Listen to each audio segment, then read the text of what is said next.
President Biden only commenting briefly when asked about the plea agreement that his son Hunter struck with federal prosecutors.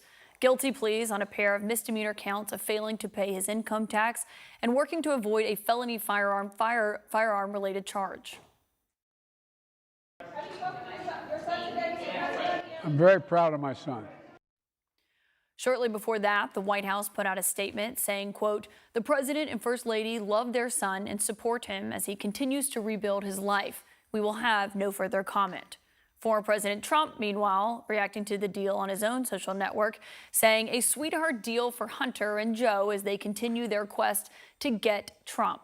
And he's not alone in that criticism today among Republicans. CNN's Evan Perez joins us now with more on that. Evan, first, let's talk about this plea deal and what you can tell us as, this investigation had been going on for so many years. How did they come to this agreement today? Yeah, this is 5 years in the making, Caitlin, and the bottom line is that prosecutors are expected to recommend no prison time, no prison time for Hunter Biden as a result of this plea deal in which he is pleading guilty to 2 misdemeanor counts for failing to file taxes on time in 2017 and 2018. There's a separate agreement for this gun charge. This is for him purchasing a firearm during a time that he has spoken publicly about his addiction to drugs, and so he should not have been able to buy that firearm. He lied on the federal form when he purchased it.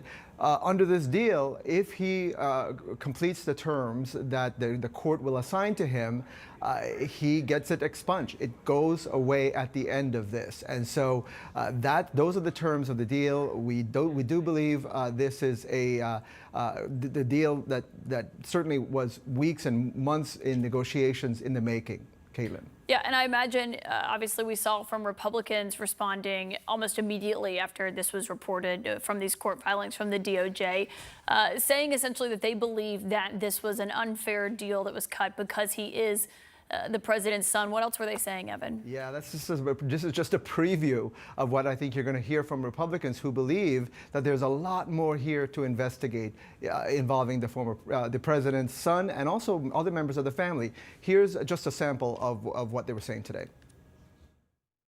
It continues to show the two-tier system in America. If you are the president's leading political opponent, the DOJ tries to literally put you in jail and give you prison time.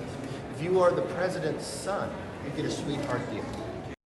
I wonder if people that have been investigating the Bidens knew about the shell companies, if they knew about the money laundering, and if they knew about the money wires. I think the U.S. Attorney will be invited to testify to some committee. The Department of Justice offered Mr. Hunter Biden a really good deal.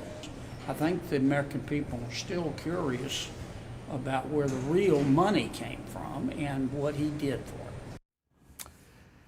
And Caitlin, look, the FBI and the IRS spent years investigating many of the things that you just heard some of the lawmakers mention, including allegations of money laundering, allegations of foreign lobbying, business dealings in Ukraine and China, and this is where they ended up.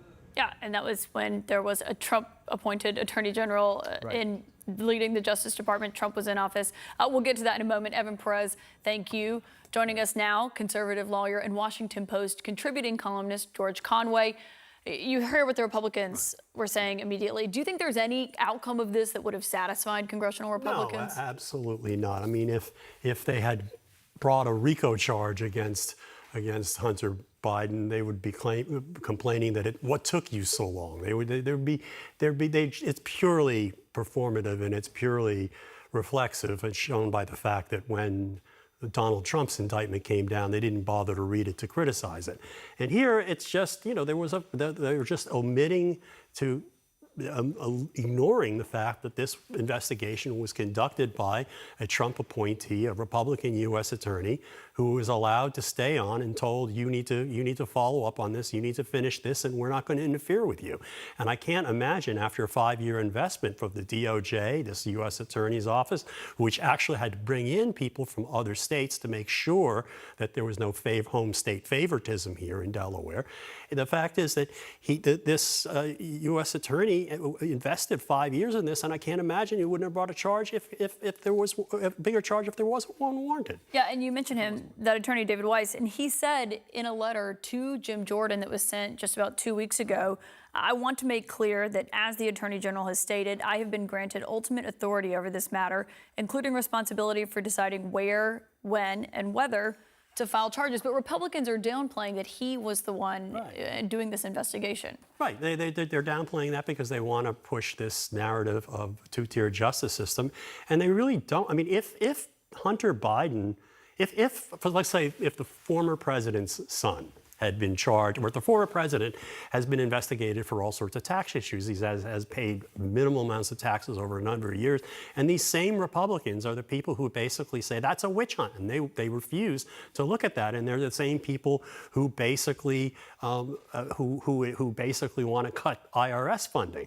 And at the same time, if the son of the president, of former president, like Don Jr. or somebody, you know, I mean, I'm not saying he has some kind of a drug problem or anything like that, but if he were to have done the same thing, they would be marching in the streets complaining that the Second Amendment rights are violated. The one thing we do know is that Republicans still have control of the House.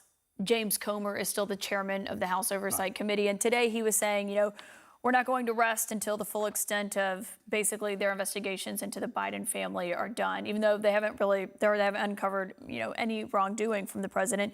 But James Comer did list a variety of crimes, of allegations, talking about wire fraud, money laundering, racketeering.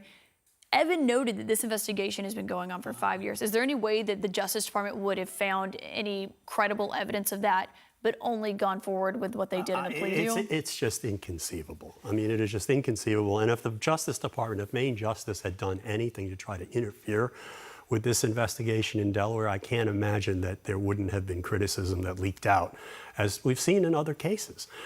So I think that it's just, you know, it's just political opportunism. It's false equivalence. It's all the things that we've seen from the Republicans when it relates to doing what they can to protect Donald Trump.